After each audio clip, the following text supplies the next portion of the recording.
Students, हम पिछले video के अंदर लॉ ऑफ केमिकल कॉम्बिनेशन के बारे में पढ़ रहे थे। इसमें हमने दो लॉज को डिफाइन किया था, अच्छे से पढ़ लिया था। टोटल 5 लॉज पढ़नी है, तो 2 पढ़ चुके हैं। थर्ड जो लॉ है वो आज हम स्टार्ट कर रहे हैं, तो आइए देखते हैं।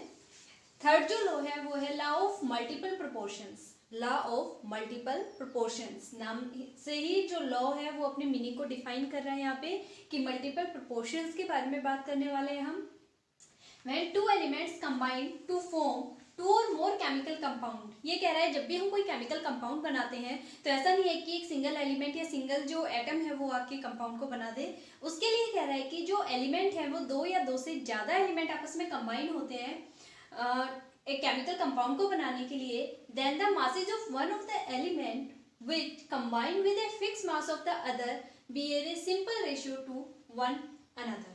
तो उनके जो फिक्स मास रहते हैं उनके अंदर भी एक सिंपल रेशियो प्रेजेंट रहता है। जैसे ये कह रहा है यहाँ पे सिंपल सी बात क्या है कि अगर हम कोई केमिकल कंपाउंड पढ़ रहे हैं, जैसे मान लो हम कंसीडर करते हैं कि कार्बन और ऑक्सीजन से मिलके हमें कोई कंपाउंड बनाना है, तो कार्बन और ऑक्सीजन से मिलके क्या सिर्फ CO2 जो कार्बन डाइऑक्साइड है वही बनता है या कुछ और भी बन सकता है इसके अलावा? उसी के बारे में हम यहाँ पे डिस्कस करने वाले हैं। तो देखिए, जो कार्बन और ऑक्सीजन है, एग्जाम्पल देखिए इसका। जो डेफिनेशन के अंदर ये कह रहा है, सबसे पहले तो जो मॉलिक्यूल है, जो कंपाउंड है, वो 2 या 2 से ज्यादा एलिमेंट से मिलके बनेगा। मान लो हम यहाँ पे बात कर रहे हैं CO2 मॉलिक्यूल की, जो कि कार्बन डाइऑक्साइड है। तो ये कह रहा है कि कार्बन और ऑक्सीजन के कॉम्बिनेशन से, कार्बन और ऑक्सीजन के कॉम्बिनेशन से क्या सिर्फ एक ही कंपाउंड बन सकता है? तो ऐसा नहीं है। कार्बन और ऑक्सीजन के कॉम्बिनेशन से कार्बन मोनोऑक्साइड भी बन सकता है और कार्बन डाइऑक्साइड भी बन सकता है। ठीक है, तो दोनों के अंदर ही कार्बन और ऑक्सीजन का यूज किया हुआ है। तो ये कह रहा है लेकिन ये दोनों कंपाउंड अलग अलग तरीके के हैं, लेकिन फिर भी इनके अंदर जो एक एलिमेंट रहेगा उसका मास हमेशा कॉमन रहेगा।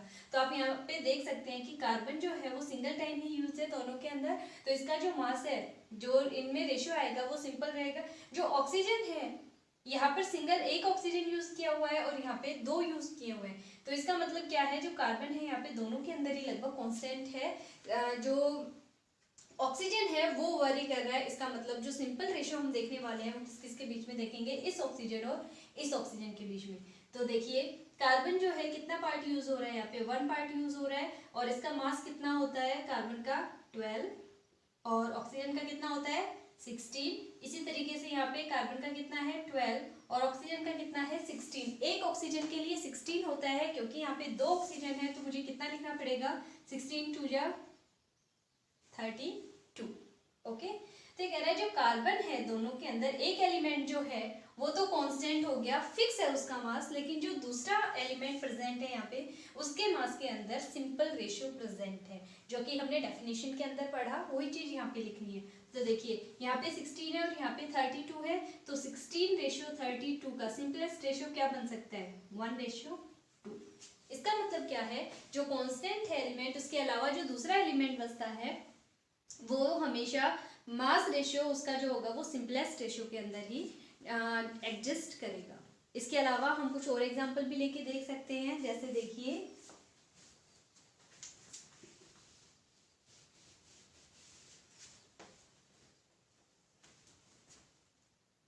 यहाँ पे हम एग्जांपल ले रहे हैं सल्फर एंड ऑक्सीजन। सल्फर और ऑक्सीजन की कॉम्बिनेशन से क्या कंपाउंड बन सकता है, कोई कंपाउंड बनता भी है या नहीं बनता है?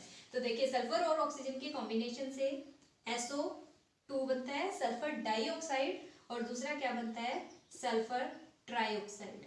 क्या बनता है, सल्फर ट्राइऑक्साइड, सल्फर डाइऑक्साइड, और दूसरा क्या है, सल्फर ट्राइऑक्साइड। तो यहाँ पे देखिए सल्फर और ऑक्सीजन का रेशियो देखना है। अब यहाँ भी सेम बात है कि जो सल्फर है दोनों के अंदर क्या है, वो कांस्टेंट है ना, और जो ऑक्सीजन है इसका रेशियो जो है वो वरी करने वाला है। तो सल्फर का कितना होता है, एटॉमिक मास 32 होता है, ये याद करना पड़ेगा आपको, और ऑक्सीजन का कितना होता है 16 होता है। क्योंकि यहाँ पे 2 ऑक्सीजन यूज किए हैं तो 16 2 जा 32 रहेगा यहाँ पे। सेम इसी तरीके से यहाँ पे देखिए सल्फर का कितना रहता है 32 और ऑक्सीजन का कितना रहता है, एक ऑक्सीजन का 16 रहता है, क्योंकि यहाँ पे ऑक्सीजन कितने यूज किए हैं 3, तो 3 के लिए कितना रहेगा 48।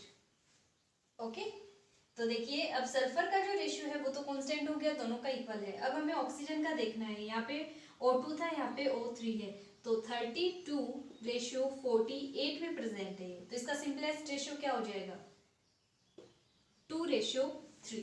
क्या रहेगा, 2:3 रहेगा। तो जो लॉ है, लॉ ऑफ मल्टीपल प्रोपोर्शन, ये यही बताता है कि जब भी आप दो एलिमेंट के कॉम्बिनेशन से कोई कंपाउंड जनरेट करते हैं तो ऐसा नहीं है कि सिर्फ एक ही कंपाउंड बनेगा, मोर देन वन कंपाउंड बन सकते हैं। और जो कंपाउंड यहाँ पे बनाएंगे आप, जो कंपाउंड बनेंगे उनके अंदर एक जो टर्म होगी वो कांस्टेंट रहेगी और जो दूसरी रहती है उसका रेशियो वरी करता है, लेकिन वो जो रेशियो रहेगा वो सिंपलेस्ट रेशियो रहेगा।